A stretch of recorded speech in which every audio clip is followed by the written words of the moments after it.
ಅವ್ರು ತುಂಬ ಜೋರವಾಗಿ ಮಾತಾಡ್ತಾರೆ. ಯಾಕೆ ಜೋರಾಗಿ ಮಾತಾಡ್ತಾರಂದರೆ, ನಾನು ಮಾತಾಡೋದು ಮುಂದಿನವನಿಗೆ ಕೇಳುತ್ತೋ ಇಲ್ಲೋ ಅನ್ನುವಂಥ ಡೌಟ್ ಅವ್ರಿಗಿರುತ್ತೆ. ಅದಕ್ಕೆ ಅದು ತುಂಬ ಕೇಳಿ ಕೇಳಿ ಕೇಳಿ ಅಲ್ಲಿ ತಮಟೆಗಳಲ್ಲಿ ಆ ಶಕ್ತಿನೇ ಕುಂದುತ್ತಾ ಹೋಗುತ್ತೆ. ಹೋದ ನಂತರ ಅವ್ರ ಮೊದಲೇ ಆ ಟ್ಯಾಕ್ಟರ್ ಸೌಂಡ್ ಅಷ್ಟು ಜೋರಾಗಿರುತ್ತೆ ಅಂದರೆ ಅದು ಅಲ್ಲಿ ಇರುವುದಂತೂ ಕೇಳ್ತಾ ಇರಲ್ಲ. ಅದ್ರ ಮಧ್ಯೆ ಎರಡು ಸೌಂಡ್ ಬಾಕ್ಸ್ ಹಾಕ್ಕೊಂಡು ಹಾಡು ಕೇಳ್ತೀವಿ. ಸೌಂಡ್ ಪೊಲ್ಯೂಷನ್ ನನ್ನನ್ನೇ ಕೊಲ್ತಾ ಇದೆ, ನನ್ನ ಕಿವಿಯನ್ನು ಕೊಲ್ತಾ ಇದೆ, ನನ್ನ ಮೆದುಳು ಶಕ್ತಿಯ ಏನು ಈ ಶಕ್ತಿ ಇದೆ ಇದನ್ನು ಕುಂದಿಸ್ತಾ ಇದ್ದಾನಂತ ಯಾರು. ಹೀಗಾಗಿ ಓಡಾಡೋರಿಗೆ 20-30 ಅಡಿ ಏನು ಫುಟ್ಪಾತ್ಗಳಿರ್ತಾವೆ. ನಮ್ಮ ದೇಶದಲ್ಲಿ ಅದನ್ನು ತಂದು ಇಲ್ಲಿ 106 ಕೋಟಿ ಜನಸಂಖ್ಯೆ ಇದ್ದಾರೆ. ಇಲ್ಲೂ ತಂದು ಆ ರೀತಿಯ ಟೆಂಡರ್ಗಳು ಮಾಡಿ ಇಲ್ಲಿ ಫುಟ್ಪಾತ್ಗಳು ನಿರ್ಮಿಸ್ತಾರೆ. ಕೆಲವೊಂದು ಕಡೆಯಂತೂ ಫುಟ್ಪಾತ್ಗಳು 20-30 ಅಡಿ ಇದ್ದಾವೆ, ರಸ್ತೆಗಳು ಹೋಗಿ ಚಿಕ್ಕದಾಗಿಬಿಟ್ಟಿದ್ದಾವೆ. ರಸ್ತೆ ಯಾವಾಗ ಟ್ರಾಫಿಕ್ ಜಾಮು, ನಮ್ಮ ಶ್ರವಣ ಶಕ್ತಿಯನ್ನು ಕುಂಠಿತಗೊಳಿಸ್ತಾ ಇದ್ದೇವೆ. ಹೀಗಾಗಿ ನಾವು ಮಾತಾಡೋ ಹೊತ್ತಿಗೆ ತುಂಬ ದೊಡ್ಡ ಧ್ವನಿಯಲ್ಲಿ ಮಾತಾಡ್ತೇವೆ. ಜನರೇನೋ ತಪ್ಪು ತಿಳಿತಾರೆ. ಆದರೆ ನೀವು ಅದೇ ಜರ್ಮನಿ ಅಥವಾ ಫ್ರಾನ್ಸು, ಈ ಯುರೋಪ್ ಖಂಡದವ್ರು ಬಂದರೆ ತುಂಬ ಸ್ಮೂತಾಗಿ ಸ್ಲೋ ಆಗಿ ಮಾತಾಡ್ತಾರೆ. ನೀವೇ ಎಷ್ಟೋ ಜನ ಹೇಳ್ತಾರೆ, ಜೋರ ಮಾತಾಡಯ್ಯೋ ನಡೆಯೋನಿಗೆ. ಯಾಕಂದರೆ ನಾವು ಕಾಲಲ್ಲಿ ನಡೀತೇವೆ. ಹೀಗಾಗಿ 10 ಕೋಟಿ ಕಾರಲ್ಲಿ 20 ಕೋಟಿ ಕಾರಲ್ಲಿ ಅಲ್ಲ ನಿಂತೇ ಬಿಡುತ್ತದೆ ಬಂದು ಮುಂದೆ. 36 ರಾಷ್ಟ್ರದಲ್ಲೂ ನಾನು ಹೋದಾಗ ಅಲ್ಲಿ ಹಾರ್ನ್ ಅನ್ನೋದೇ ಇರಲಿಲ್ಲ. ನಾವು ಆವಾಗಲೇ ನಮ್ಗೆ ಆಶ್ಚರ್ಯ ಆಗಿದ್ದು, ನಮಗೆ ಈ ಹಾರ್ನ್ ಯಾಕೆ ಇವ್ರು ಹೊಡಿಯೋಗೇನೆ. ಈ ಹಾಡುಗಾರರು ತುಂಬ ಏರ್ಫೋನು ಈ ರೀತಿಯ ಕೆಲವೊಂದು ಮಷೀನ್ಗಳನ್ನು ಯೂಸ್ ಮಾಡ್ತಾರೆ. ತಾವೇನು ಹಾಡ್ತಾ ಇದ್ದಾರೆ ಅದು ಯಾವ ಫ್ಲೋ ಅಲ್ಲಿ ಹೋಗ್ತಾ ಇದೆ ಅನ್ನೋದು ಕೇಳಬೇಕು ಅಂತೇಳಿ ಅತಿ ಹತ್ತಿರದಿಂದ ಕೇಳಿದ್ವಿ. ಮಾನ್ಯ ವೀಕ್ಷಕರೇ, ಅಳಿದು ಉಳಿದವರು ಕಂಡಂತೆ ಸ್ವಾಗತ ಸುಸ್ವಾಗತ. ಏನೆಲ್ಲ ಆಗುತ್ತೆ ಅಂತ ಹೇಳಿದ್ರೆ, ಯೂಟ್ಯೂಬಲ್ಲಿ ತುಂಬ ಫೇಮಸ್ ಇದ್ದವರು ಅಂತ ಹೇಳಿದರೆ ಅಲ್ಕಾ ಯಾಗ್ನಿಕ್ ಅಂತ ಹೇಳಿ ಒಂದು ಹೆಸರು ಕೇಳಿರ್ತೀರ. ಖ್ಯಾತ ಸಿಂಗರ್ ಇವರು ಅಲ್ಕಾ ಯಾಗ್ನಿಕ್. ಇವರು ಎಷ್ಟು ಫೇಮಸ್ಸು ಅಂತ ಹೇಳಿದರೆ, ಇವರ ಹಾಡನ್ನು ಕೇಳುವಂಥವ್ರು ಎಷ್ಟು ಜನ ಆಡಿಯನ್ಸ್ ಇದ್ರು ಅಂತ ಹೇಳಿದರೆ 331 ವಾರದಲ್ಲಿ 371 ಮಿಲಿಯನ್ ವ್ಯೂಸ್ ಆಗುತ್ತೆ ಇವ್ರದ್ದು ಯೂಟ್ಯೂಬಲ್ಲಿ ಹಾಡುಗಳು. ಇದೆಲ್ಲದಕ್ಕಿಂತ ಹೆಚ್ಚಾಗಿ ಇವರು ಗಿನ್ನೆಸ್ ರೆಕಾರ್ಡ್ ಅಂತ ಹೇಳಿದರೆ 2022 15 ಬಿಲಿಯನ್ ಯೂಟ್ಯೂಬಲ್ಲಿ ಇವರ ಹಾಡುಗಳ ಅಂತರ್ಜಾಲದಲ್ಲಿ ವೀಕ್ಷಣೆ ಆಗುತ್ತೆ. ಅವ್ರು ಯಾರು ಅಂತ ಹೇಳಿದ್ರೆ ಅಲ್ಕಾ ಯಾಗ್ನಿಕ್ ಅಂತ ಒಂದು ಶ್ರೇಷ್ಠ ಹಾಡುಗಾರರು. ನೀವೆಲ್ಲ ಕೇಳಿರ್ತೀರಾ. ಬಾಜಿಗರ್ ಸಿನಿಮಾದಿರ್ಬೋದು, ಖಳನಾಯಕಲ್ ಹೇಳಿ ಚೋಲಿ ಕಾ ಪೀಚೆ ಕ್ಯಾ ಹೈ ಅಂತ ಹೇಳಿ ಒಂದು ಹಾಡು ಕೇಳಿರ್ತೀರಾ. 6 ಸಪ್ನೆ ಸಾಜನಿಕೆ, ಹೀಗೆ ಸಾವಿರಾರು ಹಾಡುಗಳನ್ನ ಕೇಳಿರ್ತೀರಾ. ಇವರು ಸುಮಾರು ಅಂತ ಹೇಳಿದ್ರೆ 80ರಿಂದ ಈಗ 2024ವರೆಗೂ ತುಂಬ ಫೇಮಸ್ ಹಾಡುಗಾರರು. ಒಂದಕ್ಕಿಂತ ಒಂದು ಅದ್ಭುತವಾದ ಹಿಟ್ ಸಾಂಗನ್ನೇ ಕೊಡ್ತಾಯಿದ್ರು. ಇವ್ರನ್ನೆಲ್ಲರೂ ನೀವು ಸುಮಾರು ಕಡೆ ನೋಡಿರ್ತೀರ. ಬೇರೆ ಬೇರೆ ದೊಡ್ಡ ದೊಡ್ಡ ಸ್ಟೇಜ್ ಪ್ರೋಗ್ರಾಮಲ್ಲೂ ಅಲ್ಕಾ ಯಾಗ್ನಿಕ್ ಅವ್ರು ನೋಡಿರ್ತೀರಾ. ಹಾಗಾದ್ರೆ ಅವರ ಚರ್ಚೆ ಯಾಕೆ ಇವತ್ತು, ಅವ್ರ ಬಗ್ಗೆ ಮಾತೇನು, ಈ ರೀತಿ ನಿಮಗೆ ಪ್ರಶ್ನೆ ಬರುತ್ತೆ. ಆದರೆ ಆ ಚರ್ಚೆ ಬರೋದು ಯಾಕಂತ ಹೇಳಿದ್ರೆ, ಅವರು ಮೊನ್ನೆ ಅವರು ಕಿವಿ ಕೇಳಿಸ್ಕೊಳ್ಳೋದನ್ನ ಕಳ್ಕೊಂಡ್ಬಿಡ್ತಾರೆ. ಹಾಡುಗಾರನಿಗೆ ಮೇನ್ ಅವನು ಕಿವಿನೇ ಕೇಳಿಸ್ಬೇಕು, ತಾನೇನು ಹಾಡ್ತಾ ಇದ್ದಾರೆ ಅನ್ನೋದು ಅವ್ರಿಗೆ ಗೊತ್ತಾಗುತ್ತೆ. ಆದ್ರೆ ಕಿವಿನೇ ಕೇಳಿಸೋದಿಲ್ಲ. ಮೊನ್ನೆ ಶ್ರವಣನೇ ಅವ್ರು ಕಳ್ಕೊಂಡ್ ಬಿಡ್ತಾರೆ. ಯಾಕಂತ ವಿಮಾನದಿಂದ ಬಂದು ಇಳಿದ ನಂತರ ಕಿವಿ ಕೇಳಿಸೋದಿಲ್ಲ.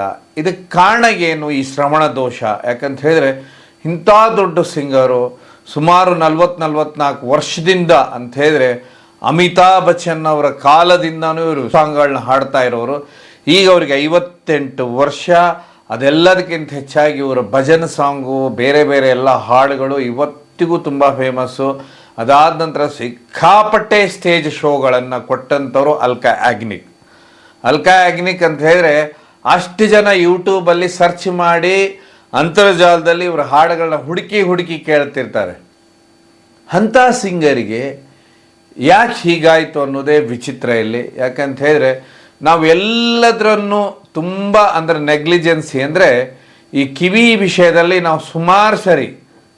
ನಾವು ಸುಮಾರು ಕಡೆ ಏನು ಮಾಡ್ತೇವೆ ಅಂದರೆ ತುಂಬ ತಪ್ಪೆಸಗ್ತೇವೆ. ಅದು ನಮ್ಮ ಭಾರತದಲ್ಲಂತೂ ಅತಿ ಹೆಚ್ಚಾಗಿದೆ. ಸದ್ದು ಕೇಳ್ತಾ ಏನಾಗುತ್ತೆ ಅಂತ ಹೇಳಿದ್ರೆ ಕಿವಿ ನಮ್ಮದು ಕಡಿಮೆ ಕೇಳಲಿಕ್ಕೆ ಶುರುವಾಗುತ್ತೆ. ಯಾಕಂದರೆ ಇಲ್ಲಿ ಅಲ್ಕಾ ಯಾಗ್ನಿಕ್ಕು ಈ ರೀತಿ ಸಿಂಗರ್ಸ್ದು ಇದೇ ಸಮಸ್ಯೆ ಬರುತ್ತೆ. ದೊಡ್ಡ ಸ್ಟೇಜ್ ಪ್ರೋಗ್ರಾಮ್ ಕೊಡ್ತಾರೆ ಇವರು. ಪ್ರೋಗ್ರಾಮ್ ಕೊಟ್ಟಾಗ ಅಲ್ಲಿ ಏನಾಗುತ್ತೆ, ಅಕ್ಕಪಕ್ಕ ದೊಡ್ಡ ಮ್ಯೂಸಿಕ್ ಸಿಸ್ಟಮ್. ಈಗಂತೂ ಬಂದಿರುವಂಥ ಸಿಸ್ಟಮ್ನ ನೀವು ನೋಡಿಬಿಟ್ರೆ, ಮ್ಯೂಸಿಕ್ ಸಿಸ್ಟಮು ಏನಾದರೂ ಪ್ರೋಗ್ರಾಮು ಆದರೆ ಇಡೀ ಊರೇ ಕೇಳಿಸುತ್ತೆ. ಅಂಥ DJ ಸಿಸ್ಟಮ್ಗಳಿಗೆ ಬಂದಿದ್ದಾವೆ. ಆ ರೀತಿ ಸಿಸ್ಟಮ್ ನೀವು ಕೇಳಿದಾಗ ಏನಾಗುತ್ತೆ ಅಂತ ಹೇಳಿದ್ರೆ ಕಿವಿ ಮನುಷ್ಯಂದು ಕಡಿಮೆ ಕುಂಠಿತಗೊಳ್ತಾ ಹೋಗುತ್ತೆ. ಹೀಗಾಗಿ ಯಾರಿಗೆ ಕಿವಿ ಕಡಿಮೆ ಕೇಳಿರುತ್ತೆ ಆ ವ್ಯಕ್ತಿ ಜೋರಾಗಿ ಮಾತಾಡ್ತಾನೆ. ನೀವು ಸಾಮಾನ್ಯವಾಗಿ ಭಾರತೀಯರಲ್ಲೇ ಚೆಕ್ ಮಾಡಿ, ವಿಶೇಷವಾಗಿ ಬೆಂಗಳೂರು ನಗರದಲ್ಲಿ ಇರುವಂಥ ವ್ಯಕ್ತಿಗಳನ್ನು ನೀವು ನೋಡ್ತಾ ಇರಿ, ಅವರು ತುಂಬ ಜೋರವಾಗಿ ಮಾತಾಡ್ತಾರೆ. ಯಾಕೆ ಜೋರಾಗಿ ಮಾತಾಡ್ತಾರಂದರೆ ನಾನು ಮಾತಾಡೋದು ಮುಂದಿನವನಿಗೆ ಕೇಳುತ್ತೋ ಇಲ್ಲೋ ಅನ್ನುವಂಥ ಡೌಟ್ ಅವ್ರಿಗಿರುತ್ತೆ. ಈ ಡೌಟ್ ಯಾಕಿರುತ್ತೆ ಅಂದರೆ ಎಲ್ಲರನ್ನೂ ಹಿಡಿದು ನನ್ನನ್ನು ಹಿಡಿದು ಎಲ್ಲರಿಗೂ ಡೌಟ್ ಇರುತ್ತೆ. ಈ ಡೌಟ್ ಯಾಕಿರುತ್ತೆ ಅಂತ ಹೇಳಿದ್ರೆ ನನಗೆ ಕಿವಿ ಕಡಿಮೆ ಕೇಳಿಸ್ತಾ ಇರುತ್ತೆ, ಹೀಗೆ ಕಿವಿ ಕಡಿಮೆ ಕೇಳಿಸ್ತಾ ಇರುತ್ತೆ. ಇದೇ ಕಾರಣದಿಂದ ಏನಾಗುತ್ತೆ, ನಾವು ಜೋರಾಗಿ ಹಾಗೇನೆ ಈ ಹಾಡುಗಾರರು ತುಂಬ ಏರ್ಫೋನು ಈ ರೀತಿಯ ಕೆಲವೊಂದು ಮಷೀನ್ಗಳನ್ನು ಯೂಸ್ ಮಾಡ್ತಾರೆ. ತಾವೇನು ಹಾಡ್ತಾ ಇದ್ದಾರೆ ಅದು ಯಾವ ಫ್ಲೋ ಅಲ್ಲಿ ಹೋಗ್ತಾ ಇದೆ ಅನ್ನೋದು ಕೇಳಬೇಕು ಅಂತೇಳಿ ಅತಿ ಹತ್ತಿರದಿಂದ ಅದಕ್ಕೆ ಅದು ತುಂಬ ಕೇಳಿ ಕೇಳಿ ಕೇಳಿ ಅಲ್ಲಿ ತಮಟೆಗಳಲ್ಲಿ ಆ ಶಕ್ತಿನೇ ಕುಂದುತ್ತಾ ಹೋಗುತ್ತೆ. ಹೋದ ನಂತರ ಇದ್ರ ಮಧ್ಯ ತುಂಬ ಯಮಭೀಕರವಾಗಿ ಏನು ನಮ್ಮ ಜಗತ್ತಲ್ಲಿ ಕಾಲಿಟ್ಟಂಥ ಕೋವಿಡ್ ಏನಿದೆ, ಈ ಕೋವಿಡ್ಡಿನ ಸೈಡ್ ಇಫೆಕ್ಟು ಎಲ್ಲರಿಗೂ ಒಂದೊಂದು ರೀತಿಯಲ್ಲಿ ಕೊಟ್ಟೋಯ್ತು. ಸುಮಾರು ಜನ ಹಾರ್ಟ್ ಅಟ್ಯಾಕಲ್ಲಿ ಇವತ್ತಿಗೂ ಸಾಯ್ತಾ ಇದ್ದಾರೆ. ಬೇರೆ ಬೇರೆ ವೈಫಲ್ಯಗಳಿಂದ ಇದು ಸಮಸ್ಯೆ ಆಗ್ತಾ ಇದೆ. ಇದೂ ಒಂದು ಕಾರಣ, ಅಲ್ಕಾ ಯಾಗ್ನಿಕ್ ಅವರ ಒಂದು ಸಮಸ್ಯೆಗೆ ಇದು ಒಂದು ಕಾರಣ ಅಂತೇಳಿ ಎಕ್ಸ್ಪರ್ಟ್ಸ್ ಹೇಳ್ತಾರೆ. ಆದರೆ ಹಾಗಾದರೆ ಏನು ಹಾರ್ನ್ ಹೊಡಿತಾರೆ ಕರ್ನಾಟಕದಲ್ಲಿ ನೋಡಿ, ಸಿಕ್ಕಾಪಟ್ಟೆ ಹಾರ್ನ್ ಹೊಡಿತಾರೆ. ಇಲ್ಲಿ ಉತ್ತರ ಕರ್ನಾಟಕಕ್ಕೆ ಹೋಗ್ಬಿಟ್ಟಂದ್ರೆ ಕೆಲವೊಬ್ರು ಸೌಂಡ್ ಬಾಕ್ಸ್ ಕಟ್ಟಿ ಹಾರ್ನ್ ಹೊಡಿತಾರೆ, ಇಲ್ಲ ಸಾಂಗ್ ಹಾಕಿರ್ತಾರೆ ಗುರ್ರ ಮೊದಲೇ ಆ ಟ್ರ್ಯಾಕ್ಟರ್ ಸೌಂಡ್ ಅಷ್ಟು ಜೋರಾಗಿರುತ್ತೆ ಅಂದರೆ ಅದು ಅಲ್ಲಿ ಇರುವುದಂತೂ ಕೇಳ್ತಾ ಇರಲ್ಲ. ಅದ್ರ ಮಧ್ಯೆ ಎರಡು ಸೌಂಡ್ ಬಾಕ್ಸ್ ಹಾಕ್ಕೊಂಡು ಹಾಡು ಕೇಳ್ತಾರೆ. ಆಮೇಲೆ ಇನ್ನುಳಿದವರಂತೂ ಕರ್ಕಶವಾದ ಶಬ್ದವನ್ನು ಇಟ್ಕೊಂಡು ಕ್ವೈ ಪೈ ಅಂತೇಳಿ ಮನುಷ್ಯನ ಮುಂದೆನೆ ಬಂದು ಹಾರ್ನ್ ಹೊಡಿ. ಪಟಾಕಿ ಸೀಸನ್ ಬಂತು ಅಂತ ಹೇಳಿದ್ರೆ ಪಟಾಕಿ ಅವನು ಹೊಡಿತಾ ಇದ್ದಾನೆ, ಅದು ಢಮ್ ಅನ್ನತ್ತೆ, ಅದರಿಂದ ಪೊಲ್ಯೂಷನ್ ಹಾರ್ತಾ ಇದೆ. ಅದೆಲ್ಲಕ್ಕಿಂತ ಹೆಚ್ಚಾಗಿ ಸೌಂಡ್ ಪೊಲ್ಯೂಷನ್ ನನ್ನನ್ನೇ ಕೊಲ್ತಾ ಇದೆ, ನನ್ನ ಕಿವಿಯನ್ನು ಕೊಲ್ತಾ ಇದೆ, ನನ್ನ ಮೆದುಳು ಶಕ್ತಿಯ ಏನು ಈ ಶಕ್ತಿ ಇದೆ ಇದನ್ನು ಕುಂದಿಸ್ತಾ ಇದ್ದಾನಂತ ಯಾರೂ ಯೋಚನೆ ಮಾಡೋದಿಲ್ಲ. ಇದ್ರ ಬಗ್ಗೆ ಯಾರು ತಮ್ಮ ಮನೆಯಲ್ಲಿ ಏನು ಹಾರಿಸ್ತಾ ಇರ್ತಾರೆ ಆ ಮಕ್ಕಳಿಗೆ ಸಮೇತನೂ ತಂದೆ ತಾಯಿ ಹೇಳೋದಿಲ್ಲ. ಯಾಕಂತ ಹೇಳಿದ್ರೆ ಸೌಂಡ್ ಪೊಲ್ಯೂಷನ್ನು, ಸೌಂಡ್ ನಾಯ್ಸ್ ಬಗ್ಗೆ ನಮ್ಮ ದೇಶದಲ್ಲಿ ಎಲ್ಲೂ ಜಾಗೃತಿ ಇಲ್ಲ ಅನ್ನೋದು ತುಂಬ ದುರಾದೃಷ್ಟ. ಹೌದಾ ಅಂದ್ಕೊಳ್ಳೆ ನೀವು ಕೇಳ್ಬೋದು, ಹಾಗಾದ್ರೆ ಬೇರೆ ದೇಶದಲ್ಲಿ ಅಂತ ಹೇಳಿ. ನಾನು ವಿಶ್ವದ ಸುಮಾರು 36 ರಾಷ್ಟ್ರಕ್ಕೆ ಹೋಗಿದೆ. 36 ರಾಷ್ಟ್ರದಲ್ಲೂ ನಾನು ಹೋದಾಗ ಅಲ್ಲಿ ಹಾರ್ನ್ ಅನ್ನೋದೇ ಇರಲಿಲ್ಲ.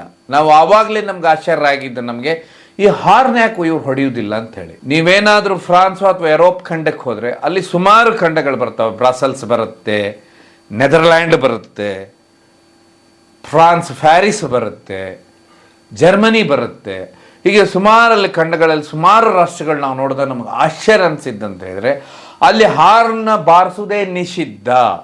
ಹಾರ್ನ್ ಹೊಡೆದ್ರಲ್ಲಿ ಫೈನ್ ಇದೆ. ಒಂದು ವೇಳೆ ಹಾರ್ನ್ ಹೊಡೆದ್ರೆ ಫೈನ್ ಬೀಳುತ್ತೆ. ಹಾರ್ನ್ ಅನ್ನುವಂಥ ವಸ್ತುನೇ ಉಪಯೋಗಿಸುವಾಗಿಲ್ಲ. ಯಾಕಂತ ಹೇಳಿದ್ರೆ ಮನುಷ್ಯನ ಕೇಳುವ ಶಕ್ತಿ ಕಮ್ಮಿ ಆಗುತ್ತೆ. ಇದೆಲ್ಲದಕ್ಕಿಂತ ಹೆಚ್ಚಾಗಿ ಅಲ್ಲಿ ಟ್ರಾಮ್ಗಳು ಓಡಾಡುವಾಗ ಹೇಗೆ ಅಂತ ಹೇಳಿದ್ರೆ ಅಲ್ಲೆಲ್ಲ ನೀವು ಯುರೋಪ್ ಖಂಡದಲ್ಲಿ ನೋಡಿದಾಗ ಆಶ್ಚರ್ಯ ಆಗುತ್ತೆ. ನಾವು ಈ ಒಂದು ಏನು ಜಾಗತಿಕ ತಾಪಮಾನದ ವಿಷಯದ ಬಗ್ಗೆ ತಿಳ್ಕೊಳ್ಳೋದಕ್ಕೆ ನಾವು ಹೋದಾಗ ಅದನ್ನೆಲ್ಲ ನೋಡಿದ್ವು ಅಲ್ಲಿ. ಯಾಕಂದರೆ ತಾಪಮಾನ ಯಾಕೆ ಏರಿಯಾಗತ್ತೆ, ಏನು ಸಮಸ್ಯೆಗಳಾಗುತ್ತೆ ಇದರಿಂದ ಅಂತ ಹೇಳಿ ನೋಡಿದಾಗ ಟ್ರಾಮ್ಗಳೇನತ್ತಂದ್ರೆ ರಸ್ತೆಯಲ್ಲೇ ಮಾಮೂಲಿಯಾಗಿ ಬರ್ತವೆ.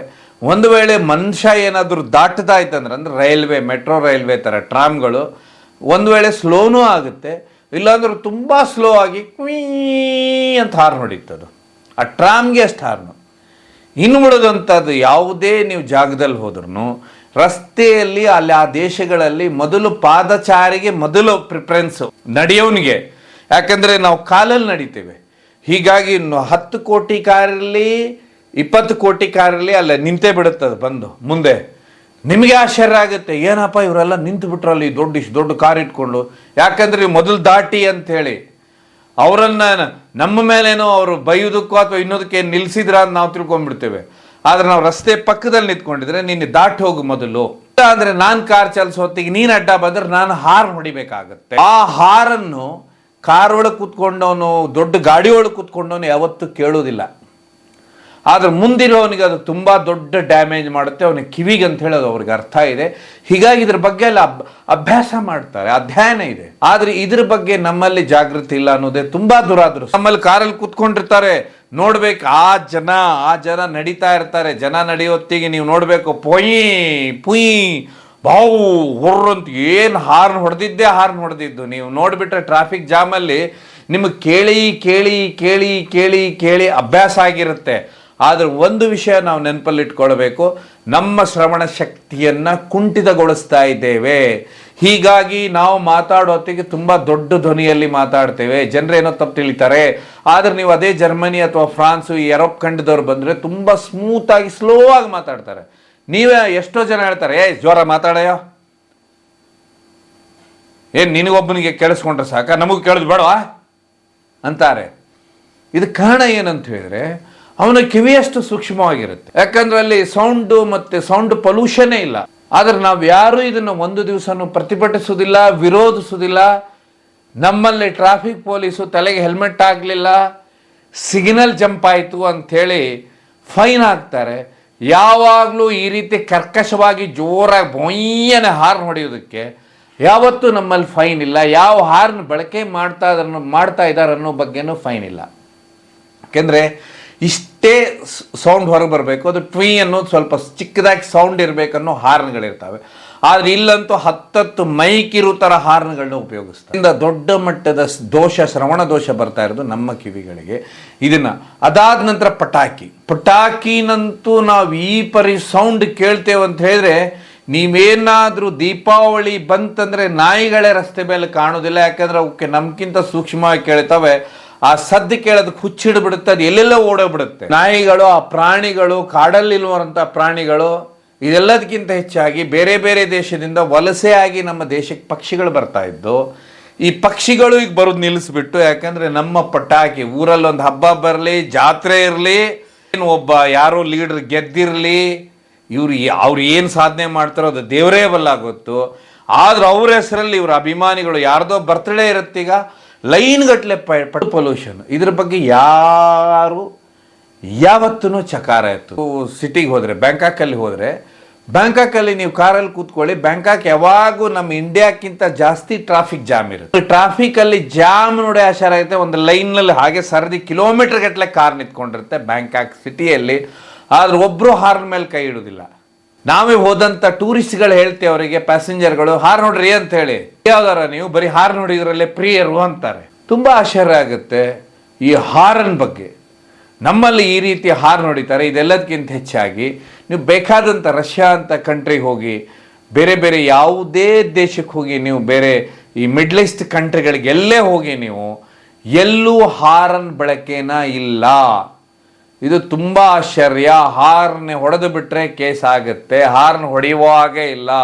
ಒಂದು ವೇಳೆ ಮನುಷ್ಯ ಏನಾದರೂ ಆ ದೊಡ್ಡ ಗಾಡಿಗೋ ವೀಲಿಗೋ ಬಂದು ಬೀಳೋನ್ನಂಥ ಪರಿಸ್ಥಿತಿ ಬಂದಿತ್ತು, ಗಾಡಿ ಮುಂದೆ ಇದ್ದ ಅನ್ನೋತ್ತಿಗೆ ಹಾರ್ನ್ ಹೊಡಿಬೇಕಂತ ಪರ್ಮಿಷನ್ಗಳಿರ್ತವೆ. Noise pollution. ಹೀಗಾಗಿ ನಾವೇನು ಮಾಡ್ತೇವೆ ಅಂದರೆ, ನಮ್ಮ ಕಿವಿ ಬೆಂಗಳೂರು ನಗರದಲ್ಲಿ ಹಾರ್ನ್ ಕೇಳಿ, ಆ ಸೌಂಡ್ಗಳನ್ನ ಕೇಳಿ, ಇದ್ರ ಮಧ್ಯ ಆಹಾಹಾ ಪಟಾಕಿ ಹೊಡೆಯೋತ್ತಿಗೆ ಎಷ್ಟು ಖುಷಿಯಲ್ಲಿ ಹೊಡಿತಾರಂದರೆ ಕೆಲವೊಬ್ಬರು, ಅವ್ರಿಗೆ ಅರ್ಥನೇ ಆಗುವುದಿಲ್ಲ. ಇವರಿಡೀ ಏನು ಪ್ರಾಣಿ ಸಂಕುಲ, ಸೂಕ್ಷ್ಮವಾದ ಪ್ರಾಣಿ ಸಂಕುಲವನ್ನೇ ನಾಶ ಮಾಡ್ತಾ ಇದ್ದಾರೆ. ಇವತ್ತು ಗುಬ್ಬಿಗಳು ನೀವು ನೋಡಬೇಕಂದ್ರೆ ಸಿಗೋದಿಲ್ಲ ದೊಡ್ಡ ದೊಡ್ಡ ಸಿಟಿಗಳಲ್ಲಿ, ಎಲ್ಲೆಲ್ಲೋ ಹಳ್ಳಿಯಲ್ಲಿ ಇರುತ್ತೆ. ಯಾಕಂದ್ರೆ ಅದು ಸೌಂಡಿಗೆ ಅದು ತಡ್ಕೊಳ್ಳಿಕ್ಕೆ ಸಾಧ್ಯ ಇಲ್ಲ. ಆನೆಗಳು ಅಂಥ ಪ್ರಾಣಿಗಳೇನಾದರೂ ಈ ಪಟಾಕಿ ಹೊಡೆಯೋ ಜಾಗದಲ್ಲಿದ್ರೆ ಅವು ಗ್ಯಾರಂಟಿ ನಿಲ್ಲುವುದಿಲ್ಲ. ಇದೇ ಸೌಂಡನ್ನು, ಇದೇ ರೀತಿ ಏನು ಇವತ್ತೇನು DJ ಇವೆಲ್ಲ ದೊಡ್ಡ ದೊಡ್ಡ ಐಟಮ್ಗಳು ಬಂದಿದ್ದಾವೆ ಸೌಂಡ್ದು, ತುಂಬ ಜನ ನೋಡ್ತಾ ಇರ್ತೀವಿ ನಾವು, ತುಂಬ ಖುಷಿಯಲ್ಲಿ ಕೇಳ್ತಾರೆ. ಆದರೆ ಇದರ ಸೈಡ್ ಇಫೆಕ್ಟ್ ಬಗ್ಗೆ ಅರ್ಥ ಮಾಡ್ಕೊಳ್ಳೋದಿಲ್ಲ. ಇದೇ ದುರಾದೃಷ್ಟ. ಹೀಗಾಗಿ ಅಲ್ಕಾ ಯಾಗ್ನಿಕ್ ಅಂತ ಹೇಳಿ ಒಂದು ಅದ್ಭುತವಾದ ಹಾಡುಗಾರರು, ಗಿನ್ನಿಸ್ ರೆಕಾರ್ಡ್ ಮಾಡಿದಂಥವರು, ಕೋಟಿ ಜನ ಇವರ ಹಾಡನ್ನೇ ಕೇಳ್ತಾರೆ ಇವತ್ತು. ಅವರು ಸ್ವತಃ ಸುಮಾರು 40 ವರ್ಷದಿಂದ ಸ್ಟೇಜ್ ಶೋ ಮಾಡ್ತಾಯಿದ್ರು.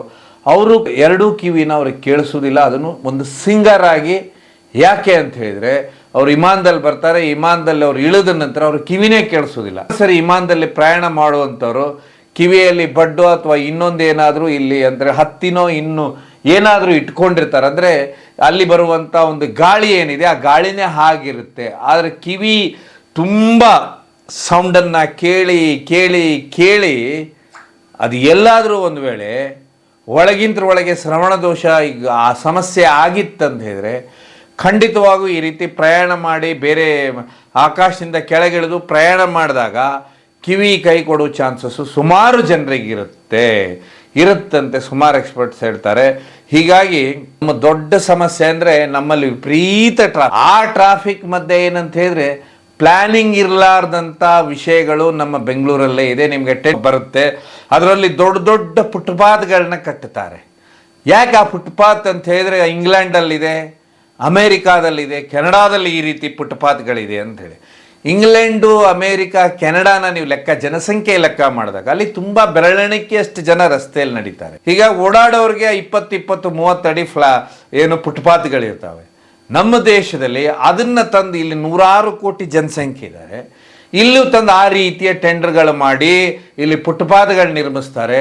ಕೆಲವೊಂದು ಕಡೆಯಂತೂ ಫುಟ್ಪಾತ್ಗಳು 20-30 ಅಡಿ ಇದ್ದಾವೆ, ರಸ್ತೆಗಳು ಹೋಗಿ ಚಿಕ್ಕದಾಗಿಬಿಟ್ಟಿದ್ದಾವೆ. ರಸ್ತೆ ಯಾವಾಗ ಟ್ರಾಫಿಕ್ ಜಾಮು, ಬರೀ ಹಾರ್ನ್ ಹೊಡ್ಕೊಂಡು. ಖ್ಯಾತ ಬಸವನಗುಡಿಯಲ್ಲಿ ನೀವು ಗಾಂಧಿ ಬಜಾರ್ ಇತ್ತು, ಗಾಂಧಿ ಬಜಾರ್ ಎರಡೂ ಅಕ್ಕಪಕ್ಕ ಗಾಡಿಗಳು ಓಡಾಡೋದು, ಅದರ ಸೈಡಲ್ಲಿ ಈ ಅಂಗಡಿಗಳಿರೋದು. ಆದರೆ ಇವತ್ತು ಹೋಗಿ ನೋಡಿ, ಅಂಗಡಿಗಳೆಲ್ಲ ರಸ್ತೆಗೆ ಬಂದ್ಬಿಟ್ಟಿದೆ. ಆ ರಸ್ತೆ ಏನಿತ್ತು ಅದು ಪೂರ್ತಿ ಚಿಕ್ಕದಾಗಿ. ಅಂದರೆ ಯಾವುದೇ ಒಂದು ಪ್ಲಾನಿಂಗ್ ಮಾಡೋ ಹೊತ್ತಿಗೆ ಅದು ನಮ್ಮ ದೇಶಕ್ಕೆ ಅನುಗುಣ ಆಗತ್ತಾ, ನಮ್ಮ ದೇಶದಲ್ಲಿ ಇದು ಸಕ್ಸಸ್ ಆಗುತ್ತಾ ಅನ್ನೋದೇ ಮುಖ್ಯವಾಗಿರುತ್ತೆ. ನೀವು ಹೊರದೇಶದಲ್ಲಿ ಆಯಿತು ಅಂಥೇಳಿ ಅಲ್ಲಿ ಜನಸಂಖ್ಯೆ ನೋಡಬೇಕು, ಅಲ್ಲಿ ಆ ರಸ್ತೆಗಳಲ್ಲಿ 100 ಜನನೂ ಓಡಾಡೋದಿಲ್ಲ. ಇದೇ ರಸ್ತೆಯಲ್ಲಿ ಮೆಜೆಸ್ಟಿಕ್ ಇರ್ಬೋದು, ಇನ್ನೊಂದು ಬೇರೆ ಬೇರೆ ರಸ್ತೆಗಳಿರ್ಬೋದು, ಲಕ್ಷಾಂತರ ಜನ ಓಡಾಡ್ತಾರೆ. ಇಲ್ಲಿ ಜನರಿಗೆ ಓಡಾಡ್ಲಿಕ್ಕೆ ರಸ್ತೆ ಬೇಕು, ಅದ್ರ ಮಧ್ಯೆ ಇದು ಅದನ್ನೇ ಒಂದು 5-10 ಅಡಿದು ಫುಟ್ಪಾತ್ ನೀಟಾಗಿ ಮಾಡಿಬಿಟ್ಟಿದ್ರೆ ಜನ ಓಡಾಡ್ಲಿಕ್ಕೆ ಮೀಸಲಾಗಿ. ಈಗ ಇವ್ರು ಏನು ಮಾಡಿದ್ದಾರೆ, 10-20 ಅಡಿ ಫುಟ್ಪಾತ್ಗಳು. ಇವೆಲ್ಲ ಏನಂದರೆ ಬೇರೆ ಬೇರೆಯವರು ಶಾಪ್ ಹಾಕೋದಕ್ಕೆ, ಅವ್ರ ಗಾಡಿಗಳನ್ನ ಫುಟ್ಪಾತ್ ಮೇಲೆ ಪಾರ್ಕಿಂಗ್ ಮಾಡೋದಕ್ಕೆ ಅದು ಜಾಗ ಆಗಿದೆ. ನಡೆಯೋನು ಮಸ್ತೆ ರಸ್ತೆ ಮೇಲೆ ನಡೀತಾನೆ. ಆ ರಸ್ತೆ ಅನ್ನೋದು ಕಿರಿದಾಗಿದೆ. ಕಿರಿದಾದ ಕೂಡ ಎಲ್ಲರನ್ನು ಹಾರ್ನ್ ಹೊಡಿತಾರೆ. ಆ ಹಾರ್ನ್ ಕೇಳಿಸ್ಕೊಂಡೇ ಅವನು ಹೋಗ್ತಾ ಇರ್ತಾನೆ. ಇದನ್ನ ಹೇಳೋರು ಇಲ್ಲ, ಕೇಳೋರು ಇಲ್ಲ. ಜನಪ್ರತಿನಿಧಿಗಳು ಇದ್ರ ಬಗ್ಗೆ ಯೋಚನೆ ಮಾಡೋದಿಲ್ಲ.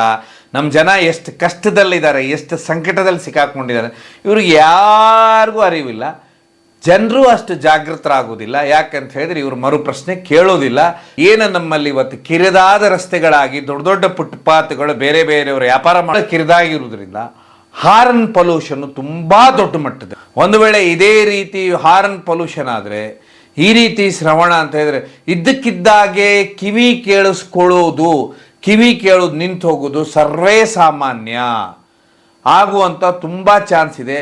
ಇನ್ನಾದರೂ ಎಚ್ಚೆತ್ತುಕೊಳ್ಳಿ, ಇದರ ಬಗ್ಗೆ ಜಾಗೃತಿ ಮೂಡಿಸಿ. ನೀವು ಆಯ್ಕೆ ಮಾಡಿದಂಥ ಚುನಾಯಿತ ಅಭ್ಯರ್ಥಿಗಳಿದ್ದಾರೆ, ಇವ್ರ ಹತ್ರ ಹೋಗಿ ದಯವಿಟ್ಟು ಈ ಪ್ರಶ್ನೆನ ಮಾಡಿ. ಸೌಂಡ್ ಪೊಲ್ಯೂಷನ್ ಬಗ್ಗೆ ಎಷ್ಟು ಶಬ್ದ ಇದೆ, ಇದನ್ನ ಕಡಿಮೆ ಮಾಡುವಂಥ ಪ್ರಯತ್ನ ಮಾಡಬೇಕು.